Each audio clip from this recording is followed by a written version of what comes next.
안녕하세요. 주식 정리드리는 주정남 인사드리면서 시작하도록 하겠습니다. 자, 일단 오늘도 종목 보기 전에 시장 어떻게 돌아가는지 이거 정리 한번 하고 넘어가도록 할게요. 다우, S&P, 나스닥, 필라델피아 같은 경우에는 이제 올라가주는 모습을 보여줬어요.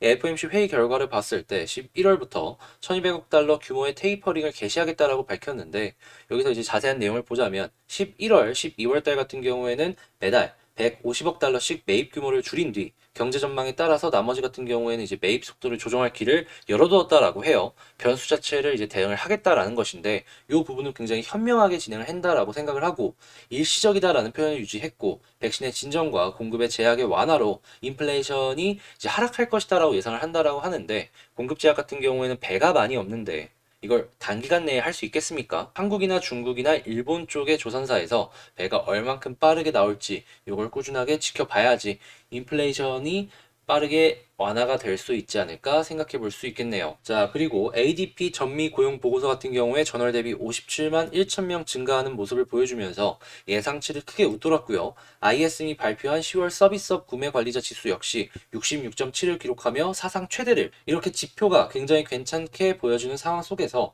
금리 부분 같은 경우에 인상의 기대 자체를 차단하는 모습을 보여줘서 시장은 굉장히 긍정적으로 이 부분 보고 있고요. 인플레이션의 가장 큰 요인으로 꼽히고 있었던 국제 유가 같은 경우에는 원유 공급의 확대 기대감 때문에 하락하는 모습을 보여주며 80.86% WTI 기준으로 기록하는 모습을 보여줬습니다. 자, 그리고 채권 가격 같은 경우에는 FOMC 안도감 속에서 하락하는 모습 보여줬고요. 달러와는 혼조, 안전자산인 금 가격 역시 하락하는 모습을 보여줬는데, 지금 채권에서도 돈이 빠져나왔고 금에서도 돈이 빠져나왔잖아요. 솔직히 저는 이러한 상황 속에서 원자재 쪽으로 갈 것이다라고 생각을 했는데, 원유가 조금 빠지면서 주식 쪽으로 다시금 일부 몰리고 있다라는 생각이 들고 있습니다. 다만 이게 주식으로 가가지고 살짝만 먹고 또 나오는 그런 빠져나온 자금이 있을 수 있으니까, 이게 장기화가 될지 아니면 단기성으로 끝날지는 지속적으로 체크해 볼 필요가 있겠네요. 자, 그리고 독일 같은 경우에 에너지 대란이 일어나면서 내년 베를린 가스 난방료가 16% 정도 올라간다라고 하고요. 중국 같은 경우에는 이 탄소 배출을 줄이기 위해서 원전을 최소 150기 짓는다라고 합니다. 이게 말도 안 되는 수치긴 한데 이 중국이라서 가능한 것이 아닐까 싶고, 한국 같은 경우에는 제가 지속적으로 말씀을 드리는 뭐 두산 중공업이나 이러한 종목들 이 수혜를 받을 수 있겠다. 이건 어떻게 보면 트리거예요, 트리거. 중국 관련된 나라들 따라갈 가능성이 높다라는 것이죠. 그리고 원자력이 워낙 싸지 않습니까? 예, 이게 시장 경쟁력 부분에 있어서도 원전을 메인으로 이용을 하게 되면은 전 세계적으로 경쟁력을 어느 정도 확보를 하는 것도 있을 것이다라고 예상이 되니까, 이 다른 나라들이 어떤 식으로 대응을 할지는 지속적으로 지켜보면 좋을 것 같네요.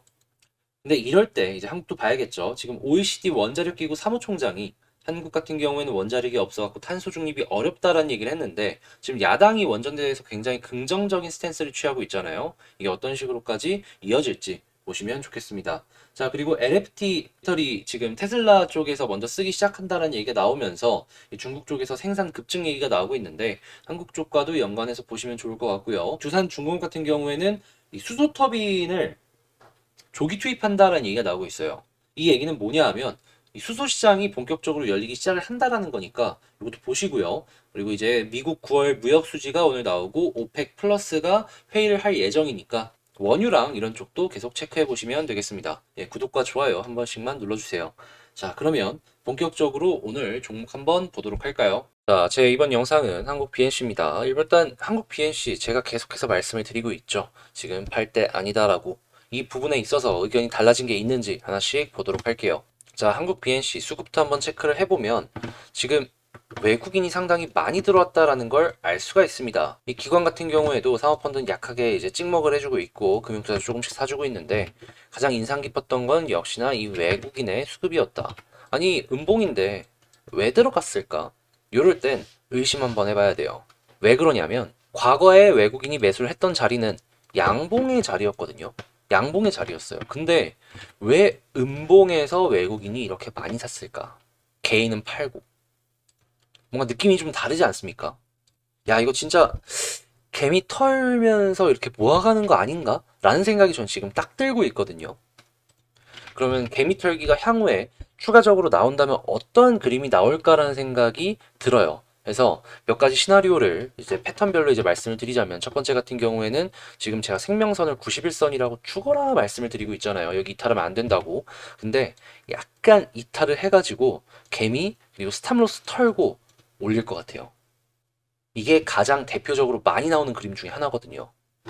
음봉에서 이렇게 떨구면서 모아가고 있는데 한 번 더 떨구지 말라는 법 없잖아요. 만약에 근데 떨어지는 거에 대한 부담감이 좀 많으시다면 이탈하면 정리하시고요.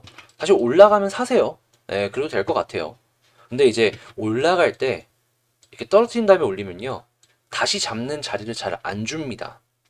아마 여러분들이 사시려고 하면은 이 위에서 양봉을 그리고 있을 수도 있어요. 그러면 이런 부분들을 종합적으로 생각을 해서 최선의 방법이 뭘까를 보면요, 이탈하면 전부 말고 절반 정리하는 거예요. 절반. 그리고 올라가면 다시 절반 팔았던 거 사는 거죠. 이런 식으로 전략 짜나가시면 좋을 것 같네요. 자, 근데 혹시나 절반 정리했는데 회복 못했다? 아, 그럼 여기선 전략 정리해야죠. 이건 어떤 상황이냐면 여기서 산 사람도 물린 거예요. 같이 물렸네. 손잡고 지옥 갈 수는 없잖아요. 여러분들이라도 빨리 나와야지. 자, 그렇게 지지라인 이 91선을 생명선으로 보시면서 이 종목 체크하시면 되고요. 올라가게 된다면 저항으로는 1차적으로는 21선인데 요 21선만 뚫으면은 지금 거의 오른쪽으로 평탄화 끝냈잖아요. 우하양 평탄화가. 그래서 이렇게 올라갔고 양봉 몇 개 주는 순간 이렇게 올라갈 가능성이 있거든요. 저항으로 보는 것보다는 이 상승 출발의 시작점이라고 보시는 게 가장 좋을 것 같아요. 그리고 그렇게 뚫고 올라가게 된다면 1차적으로 60선 부근에서 일시적으로 주춤할 수는 있는데요. 여기는 올라가는 경우가 상당히 많으니까 크게 걱정하지 마시고 그 이상으로 매물대 이 비어있는 공간까지는 먹고 나오시면 좋겠습니다. 대략 한 4만원? 계속 말씀드리죠.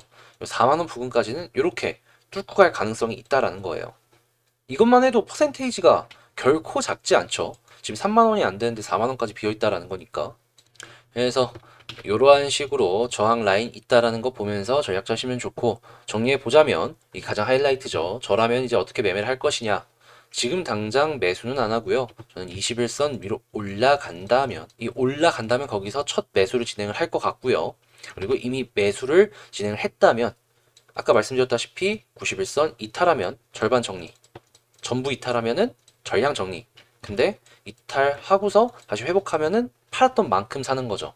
그리고서 21선이나 61선 닿는다라고 해도 안 팝니다. 그리고 쭉 4만원까지는 볼 텐데 볼린저를 맞닥뜨렸을 때에는 여기선 절반 정리 정도는 생각을 해볼 것 같네요. 자, 이렇게 싹 한국 PNC 제가 생각하는 그림들 정리해서 말씀을 드렸는데 제 이전 영상 보시면 아시겠지만 카카오나 두산중공업은 제 버텨라 그리고 전략을 이렇게 짜나가라 라고 말씀을 드려가지고 결국 맞췄어요. 한국 BNC도 그렇게 가능성이 굉장히 큰 종목이기 때문에 작은 흔들림에 괜히 이상하게 막 팔고 하지 마시고요. 제가 드린 전략대로만 짜가지고 한번 진행을 해보시는 걸 추천을 드리겠습니다. 이것도 못 믿겠다라고 하면은 그냥 얘는 이렇게 생각을 하는구나 참고하시면 돼요. 그러면 전 다음에 더 좋은 영상으로 다시 찾아뵙도록 하겠습니다. 자, 이상 주식 정리해드리는 주정남이었습니다. 감사합니다.